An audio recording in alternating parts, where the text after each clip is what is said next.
50 साल की गुलामी से गुलाम नबी आज़ाद आज अपनी कांग्रेस की गुलामी से आज़ाद हो गया आज। इसकी वजह ये है 50 साल एक आदमी पार्टी में रहने के बाद पार्टी को छोड़ के जा रहा, तो अब अंदाजा लगा कि लीडरशिप का क्या हाल है। मुखिया मजबूत होना बोलते ना, तो हमारे पास मुखिया मजबूत है। रहीम खान साहब को ये पूछो, मेरे तरफ से सवाल है रहीम खान साहब को कि शहर बीदर के अंदर ब्रेम्स में कितने पोस्टें हैं और कितने पोस्टें खाली है, इंटर्नशिप के कितने डॉक्टर्स हैं, रेगुलर कितने डॉक्टर्स हैं, सीएमओ की ड्यूटी कितने लोग सीएमओ की ड्यूटी करते हैं, ये पूछ लीजिए आप। अगर आपको डिटेल नहीं बोला तो सेकंड डे मैं बोलता हूँ आपको डिटेल। कितना स्टॉक है मेडिसिन का, स्नेक बाइट के इंजेक्शन कितने आते हैं, टेट्रासिलिन, पेनिसिलिन, डेक्लोफार्म, ऐसे कई मेडिसिन है। रहीम खान को पूछ लीजिए कितना आता है। एक पीएचडी स्टूडेंट पॉलिटिक्स से जेएनयू में पढ़े वाला, उसको बैकड्रॉप कर दे रहे हैं आप। तो गांधी खानदान कांग्रेस के अंदर ये चल रहा है कि जिसने गांधी खानदान की वाहवागिरी करेगी उसको प्रमोट किया जाएगा, ये वही है। ये साहब बात गलत है। तो असद साहब आके बोले कि सिद्धरामैया साहब को कि तुम्हारे 20 लोगों को बीजेपी में भेजाओ, कुछ नहीं बोले। ये कांग्रेस की मिली साठगांठ। मैं आपको स्टार्ट में बोला ना कि कांग्रेस और बीजेपी दोनों एक सिक्के के दो रुख है। बीदर एमएलए रहीम खान साहब को कुछ पता ही नहीं है। रहीम खान साहब वही कांग्रेस की कड़ी के असेंबली मेंबर हैं जो वाहवागिरी को पसंद करते हैं, झूठे हैं। जो इनकी खुशामद परस्ती करेगा, चाहे मीडिया वाले हो चाहे कोई काम करने वाले हो, तो इनकी वाहवागिरी करेंगे तो खुश हो जाएंगे। और लाइट बिजली के तो यह हालत, असदुद्दीन अवैसी साहब, बैरिस्टर असदुद्दीन अवैसी साहब आ रहे हैं मुस्तैदपुर में, उस दिन लाइट 8 बार गई। तो ये इसका ये भी है कि केपीपी ज़्यादा फोकस नहीं कर रहे सिटी पर। फोकस नहीं भाई, पूछने वाला रहेगा तो सब आदमी जवाब देगा ना। पूछने वाला लीडरशिप भी पूछने वाली नहीं है। अगर यहाँ से वहाँ से हम पूछेंगे तो बोलेंगे एमआईएम के लोग ही पूछते हैं खाली। अगर पूछे तो मुश्किल, नहीं पूछे तो बोलते हैं तो कौमी जमात है, क्यों नहीं पूछ रहे। हेलो दोस्तों, वेलकम आपका हमारे इस चैनल बिदर पब्लिक न्यूज़ में। चलिए, जिससे मैं नाम तो इनका नहीं बताना चाहिए क्योंकि इनको देखते ही सभी लोग पहचान गए होंगे, मिर्ज़ा सफ़ीउल्लाह बेग जो कि मेरे साथ मौजूद है। तो सर, मैं आपका वेलकम करता हूं हमारे इस चैनल बिदर पब्लिक न्यूज़ में। जी जी जी, मैं भी आपका बहुत बहुत वेलकम करता हूं दिल की गहराइयों से। सर, मेरा आपसे बस इंटरव्यू लेने का ये मकसद है, अभी जो बिदर की हालात, जो बिदर में हर चीज़ पर आवाम परेशान, क्या आवाम की बात करने वाला कोई बिदर में लीडर मौजूद है? आपकी क्या राय है? देखिए, जब कभी भी अवामी मसाइल होते हैं बीदर के अंदर, मैं जिस जमात से ताल्लुक़ रखता हूँ मैं उसकी वाहवागिरी में नहीं बोल रहा हूँ, मैं एक हकीकत बात बता रहा हूँ कि मजलिस इत्तेहादुल मुस्लिमीन अवाम की आवाज़ है और अवाम के मसाइल को उठाती है। और रही बात, आप तो खैर काफ़ी दिनों से देखे होंगे, कई मसाइल हुए शहर बीदर के अंदर, मज़हब को लेके, मिलत को लेके, डेवलपमेंट की बात, पानी की बात, सब बातें सिर्फ मजलिस इत्तेहादुल मुस्लिमीन उठाती है। और सबसे पहली बात यहाँ की हमारी जो लीडरशिप है, और बिलखुसूस रहीम खान साहब, भगवंत खोबा, प्रभु चौहान, ये टोटली कोलैप्स हैं। इसलिए कोलैप्स हैं कि आज अगर ये लोग, अगर गुड लीडरशिप होती, इनकी लीडरशिप अच्छी होती, तो शहर बीदर की जो इंडस्ट्रियल एरिया है जो 75 से 80% बंद है, वो चालू हो जाता, कई लोगों को रोज़गार मिलता, कई नौजवान बच्चे काम पे लगते। ये लोगों को आप पूछिए, कभी अगर आपके सामने कभी आमना सामना हुआ है, कभी मुलाकात हुई, तो आप पूछिए उनसे कि भाई आपने इंडस्ट्रियल का कभी दौरा किया है। और मेरे देखने में 75 साल हिंदुस्तान की आज़ादी की तारीख़ में पहली बार शहर बीदर के अंदर आपको सेंट्रल गवर्नमेंट में मिनिस्ट्री मिली, पहली बार कर्नाटका स्टेट काउंसिल के अंदर चेयरमैनशिप मिली हमारे मलकापुरे साहब को, पहली बार। और पहली बार 3 डिस्ट्रिक्ट में मिनिस्टर रहे, पहली बार हज कमेटी की चेयरमैनशिप मिली, पहली बार।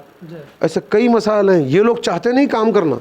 इतना सब कुछ बिदर को पहली बार आने पर भी बिदर डेवलप नहीं हो पाया। नहीं डेवलप होगा, नहीं डेवलप होगा भाई, क्यों? पब्लिक पूछती नहीं ना इनको। पब्लिक पूछना चाहिए, और पब्लिक अगर पूछेंगी। और असल सबसे पहली बात क्या है बताऊं मैं आपको, कि हाँ, कि हमारे लीडरों को में के माइंड में एक लॉजिक बैठी हुई है कि इलेक्शन आएगा, कौम के नाम पर हमको वोट मिल जाएंगे, वोट ले लेंगे, चला जाएंगे। लेकिन अब वो बात नहीं है। अब के इलेक्शन में, इंतखाबात में इंशाल्लाह ताला कौम बताएगी कि क्या हकीकत है और क्या ग्राउंड लेवल पे क्या वर्क है, लीडरशिप कैसी, आपके बता देगी इंशाल्लाह ताला। मैं अभी 2-3 दिन पहले एक इंटरव्यू लिया था पब्लिक इशू पर, तो पब्लिक के बीच में एक पब्लिक ही बोल रही थी कि इलेक्शन आएगा, थोप पालिश करेंगे, वोट लेंगे। क्या ये सच है? देखिए, सबसे पहली बात मैं आपको एक बात बताता चलूँ, लोकल की जो लीडरशिप है, मैं भी आपको नाम लिया, भगवंत खोबा, रहीम खान, प्रभु चौहान, ये लोग चाहे तो आके सीएमसी में बैठ के अवामी मसाइल की समाअत कर सकते हैं, पब्लिक ग्रीवेंसल कर सकते हैं। ये लोग बैठना नहीं चाहते हैं। जैसा वोटर लिस्ट का मसला चल रहा है अभी, आधार कार्ड से वोटर आईडियों को लिंक कराने की बात चल रही है। ये लोग आके बोलना चाहिए, अवाम के बीच में रहना चाहिए, अवामी मसाइल के बीच में रहना चाहिए। ये अवाम के मसाइल के बीच में नहीं रहेंगे।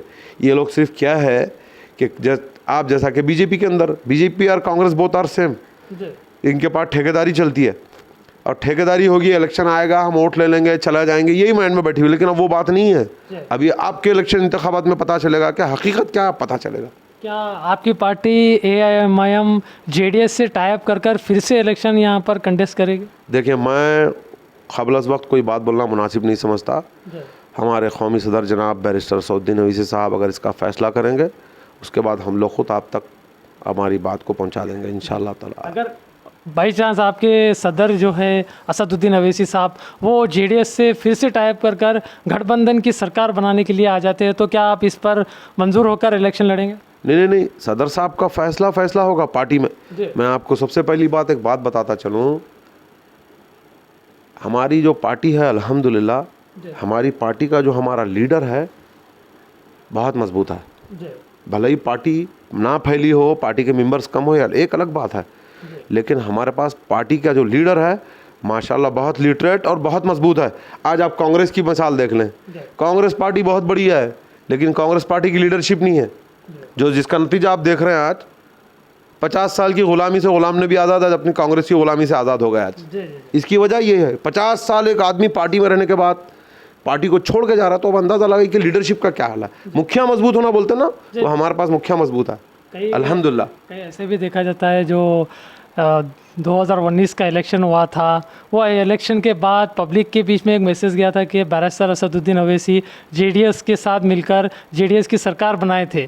फिर कुछ ऐसा हुआ, रुख बदला और हवा बदली, बीजेपी की सरकार आ गई। कहीं इसमें हाथ आपकी पार्टी का ही बताया जाता है, तो क्या लगता है आपको? देखिए, सबसे पहली बात, बैरिस्टर असदुद्दीन अवैसी साहब JDS की तायद करे, लेकिन कोई इंतखाबात नहीं लड़ा है, एक पहली बात। दूसरी बात, जब JDS की अलायंस गवर्नमेंट बनी तो इस गवर्नमेंट को गिराने में सबसे बड़ा हाथ कांग्रेसी लीडरों का, और जो 20 लीडर जो कांग्रेस छोड़ के भागे हैं, वो सिद्धरामैया साहब के टिकट के दिए हुए खास लीडर थे। वही लोग बीजेपी छोड़ के भागे, कांग्रेस छोड़ के भागे बीजेपी में, उनकी वजह से गवर्नमेंट गिरी।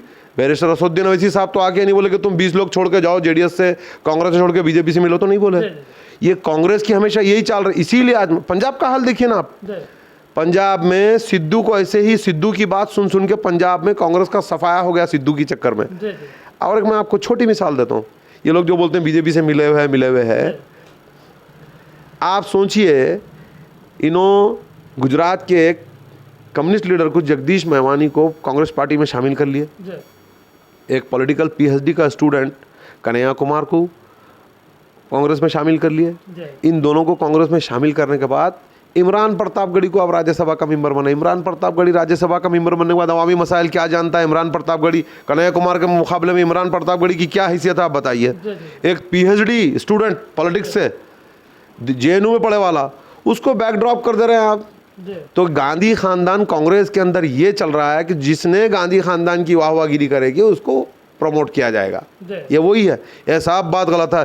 तो असद साहब आके बोले कि सिद्धरामैया साहब को कि तुम्हारे 20 लोगों को बीजेपी में भेजाओ, कुछ नहीं बोले। ये कांग्रेस की मिली साठगांठ। मैं आपको स्टार्ट में बोला ना कि कांग्रेस और बीजेपी दोनों एक सिक्के के दो रुख है।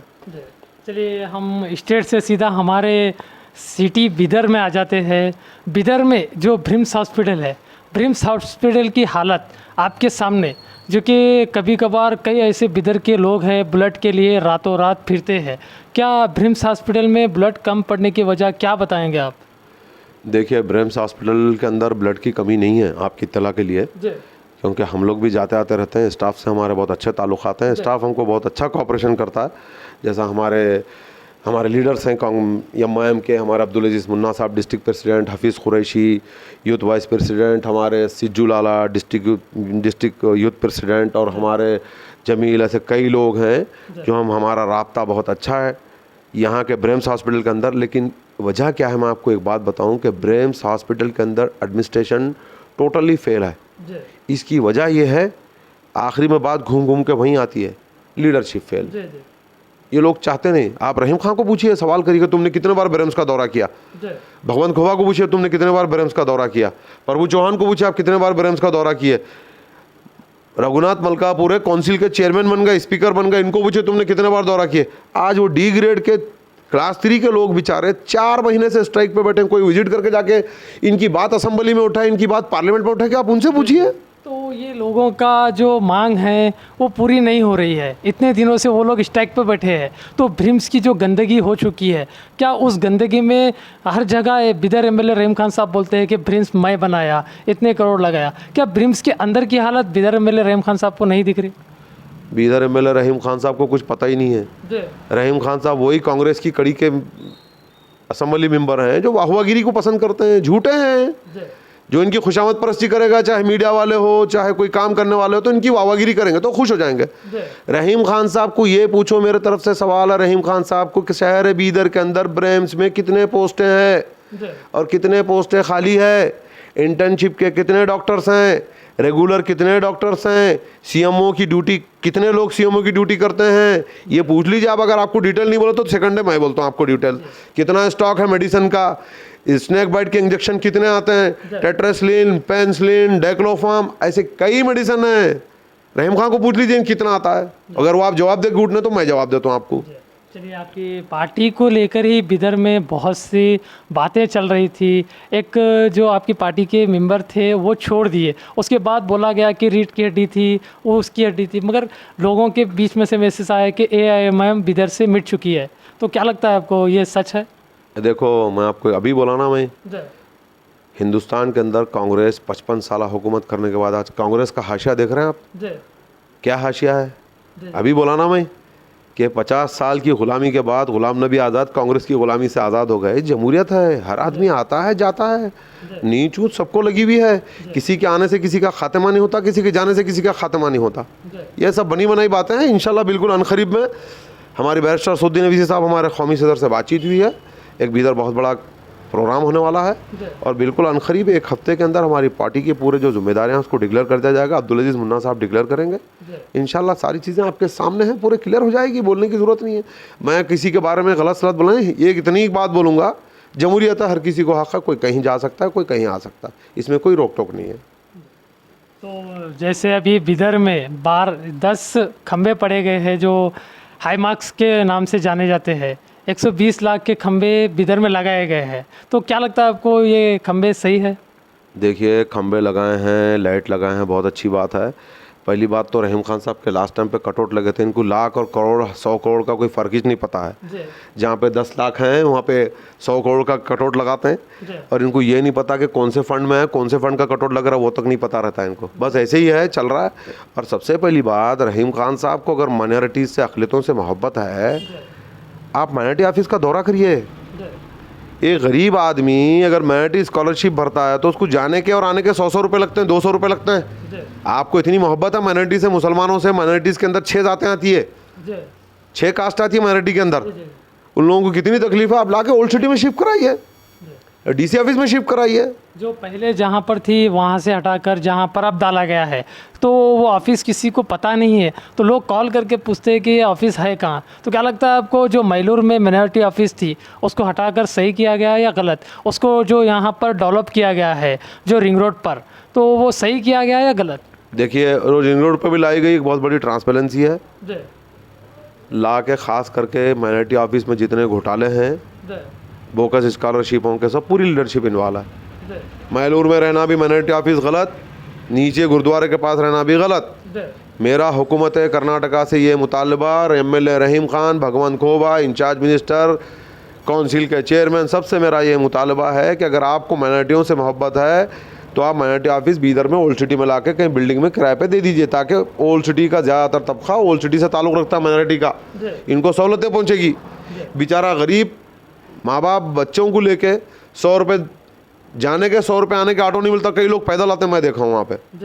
और कई लोगों को तो ऑफिस नहीं पता है, फिर आप बोलते हैं माइनॉरिटी के फ़ायदे के लिए काम करें। क्या फ़ायदे के लिए काम करें, आप बताइए। चलिए, मैं अभी आपको साथ ही साथ एक सवाल करता हूँ। जो बिदर में ओल्ड सिटी की रोडें हैं वो रोडों के लेकर मैं कल ही बिदर एमएलए रहीम खान साहब को एक क्वेश्चन किया था कि रोडें कब बनेंगे, तो उन्होंने कहा न्यू सिटी और ओल्ड सिटी की 2 महीने में रोडें बने जाएंगे। तो ये 2 महीने कब आएंगे? देखिए, सबसे पहली बात, रहीम खान साहब क्या बोले, इससे पहले शाहगंज में पैचिंग कर रहे थे जब रोडों की, गवर्नमेंट हॉस्पिटल के सामने, आप ही के कुछ न्यूज़ चैनल वाले बोले कि रोडें बन गई। ये रहीम खान साहब को ये पूछिए कि ओल्ड सिटी के अंदर कितने रोडें हैं, कितने वे है, कितने सब वे है, और मैं कितनों का काम कर रहा हूँ। आपके पास लिस्ट है क्या? खाली लिस्ट पूछ लीजिए। ये सब हवा में बातें हैं यार, सिर्फ आवाम को गुमराह करना। आपको मैं एक जिंदी मिसाल बताऊंगा, आप रहीम खान साहब से कभी बातचीत थी तो आप इनसे ये पूछ लिए कि सेंट्रल गवर्नमेंट के अमृत स्कीम का जो मिनी वाटर सप्लाई का जो फंड आया था, फंड कहाँ डाइवर्शन करें, आप पूछिए। उसके बाद मैं बताता हूँ आपको, ऑन रिकॉर्डेड बताता हूँ मैं आपको। 24 घंटे इंटू 7 का जो पानी है Totally। वो कई घरों में आ रहा था, तो जो गंदा पानी आ रहा था उससे तबीयतें ख़राब हो रही थी, ये डॉक्टर का कहना है। तो क्या लगता है आपको, ज़िला इंतज़ामिया ये जो रोज़मर्रा की ज़िंदगी है उस पर गौर व फिक्र कर रहा है या नहीं? देखिए, ज़िला इंतज़ामिया जब भी हरकत में आएगा जब लीडरशिप पावरफुल होगी। लीडरशिप पावरफुल नहीं होने की वजह से ज़िला इंतज़ामिया भी अपने जो काम करने का तरीका है ज़्यादा इंटरेस्ट नहीं दिखाते हुए काम कर रहे हैं। लेकिन आज मिनी वाटर सप्लाई 10-10 दिन नहीं आ रहा पानी, नालियाँ भरी हुई है, रोड्स की पूरी खस्ता हाल है। अरे भाई, तुमने जिस तरह सेंट्रल गवर्नमेंट के अमृत स्कीम के पैसे को डाइवर्ट करा, किसी और फंड को डाइवर्ट करा के काम करवा सकते हैं। आपको कौन रोकता है? कॉन्ट्रैक्टर पूरा आपके हाथ में है, आपके फंड में से डाइवर्ट कभी भी करवा सकते हैं। आप बुलाओ कभी रहीम खान को हमारे सामने डिबेट करने के लिए, हम क्वेश्चन करेंगे। आप बुलाइए कभी। आप लोग क्या करिए, तमाम पार्टी के लोगों को, नुमाइंदों को बुला के शहर की डेवलपमेंट की, शहर की माइनॉरिटीज़ के कई स्कीमों के ताल्लुक से आप एक बार डिबेट करवाइए। मैं आता हूँ, उसके बाद बताता हूँ। ऑन रिकॉर्डेड पूरा आरटीआई की रिपोर्टें हैं हमारे पास, इन्होंने क्या क्या किया। टोटली कोलैप्स है, रोड पूरी कोलैप्स है, पानी पीने का पानी कोलैप्स है, और लाइट बिजली के तो यह हालत। असदुद्दीन अवैसी साहब, बैरिस्टर असदुद्दीन अवैसी साहब आ रहे हैं उस दिन मुस्तैदपुर में, उस दिन लाइट 8 बार गई।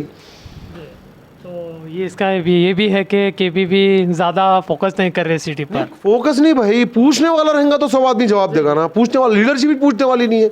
अगर यहाँ से वहाँ से हम पूछेंगे तो बोलेंगे एम के लोग ही पूछते हैं खाली। अगर पूछे तो मुश्किल, नहीं पूछे तो बोलते हैं तो कौमी जमात है, क्यों नहीं पूछ रहे। पूछे तो बोलते हैं हाँ हाँ अपोजिट पूछते हैं, तो फिर कैसे करेंगे। आओ भैया, आप खान साहब दौरा करो आप।